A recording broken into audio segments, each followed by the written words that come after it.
So yeah, the other article I had that I wanted to talk a little bit about is that I found an article where Shaq was being criticized. Shaquille O'Neal was being criticized for missing too many board meetings after he was brought on board to Papa John's board of directors to try to help revamp their image and to try to boost sales. And basically what happened is that Papa John's paid him about a little over $8 million to be a part of things. And then he's appeared in a very low percentage of the commercials, and he's been to like maybe less, I think it was said less than 75% of the meetings since then. And so, it's one of those things where it was an idea to bring him on to revamp their image, but he's a really busy guy and has we were talking about it before the podcast, but he's involved in a bunch of franchises. He's in Five Guys, he's in Auntie Anne's and Krispy Kreme's.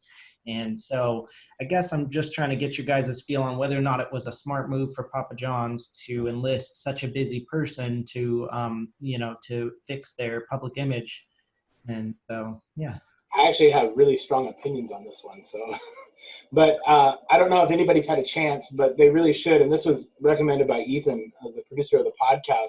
If anybody has a chance, they should check out the H3 podcast of the Papa John's interview. Now it's done as kind of a comedy podcast, but if you listen closely to what the Papa John's is, John Shatner, the founder of Papa John's, what he's talking about, it's a really interesting business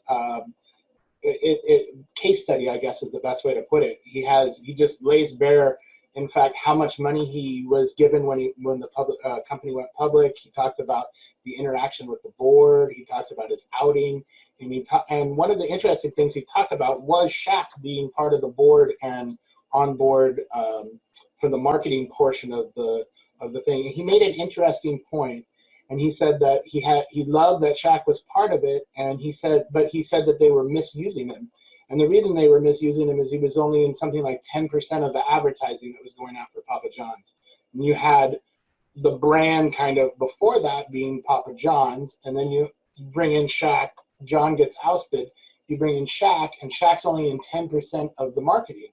If you have somebody with such a powerful brand and such a powerful footprint in social media and in the business world, that he should be on 100% of the ads, and that they were underusing him. And I think if that was the case, you probably wouldn't see this kind of blowback. I think if he was allowed to use his brand and his wide reach. And Shaq's been a very successful entrepreneur. I think in the stats that we ran down, I think he owned at one point 155 Five Guys or something like that. Just an outrageous amount of franchises.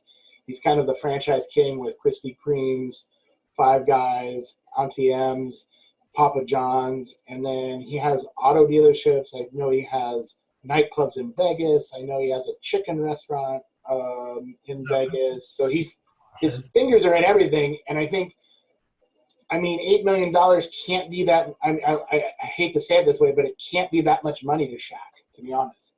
Because or to Papa John's, and if you're paying that kind of money, I think you would have him on the advertising and the board meetings be damned. I don't know. That's just my personal opinion, but I'd like to get Ty's view on it and see.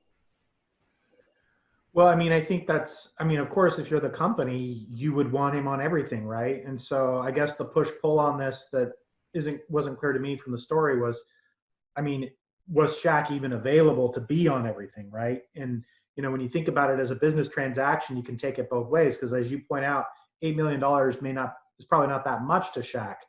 And if you put that in the context, if it's not that much to Shaq, is he really going to spend the time to have his face and his image on everything, and or allow for that necessarily, and so I think that there's a question there.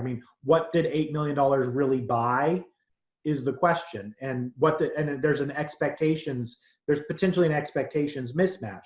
What did it buy in Shaq's mind, and what did it buy in the board's mind, or whoever's criticizing on this? And did their expectations actually align? That's the piece of it. I think from a business standpoint, from my perspective, that's it. It's yeah, of course. Yeah, if you could use Shaq's image and him for all your marketing, you would, but did $8 million really buy that for them is a different question.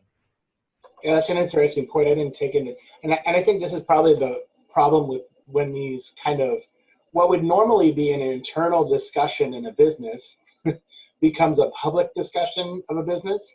Because I think in private you would have access to that kind of knowledge of what he signed up for and what that $8 million paid Shaq for and bought for Papa John's, as far as like what was involved in that contract. And having the discussion in the public sphere, you're privy to only a small part of that, and it's, I guess, whatever spin, whether Shaq's on the wrong or Papa John's is on the wrong, depends on who's reporting it. And so I think with with limited information on something, I would have to say that I agree with you, Ty. You probably need to go back and, assume that probably both parties got what they paid for, especially under a guy like Shaq who knows contracts so well and has been in so many franchisee contracts, and leave it at that, probably.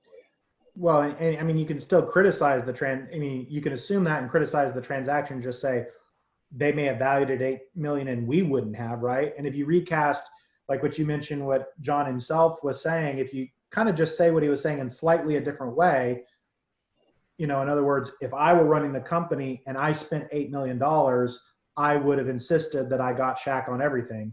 That's a different way of saying it, right?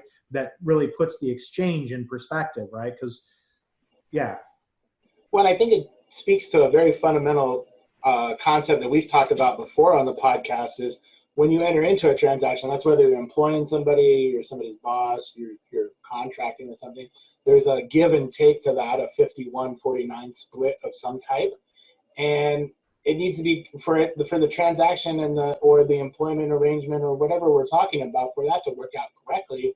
Both parties have to be aware of that 51-49 split, and they have to sign off on it and agree to that for it to be a healthy relationship. Totally, I agree with that. And the more that the results are built into the agreement, that's going to be what drives the overall satisfaction. So I think, yeah, it's having it clear and having it be what you want in the outcomes. So, and it sounds like that just was not the case in this whole deal.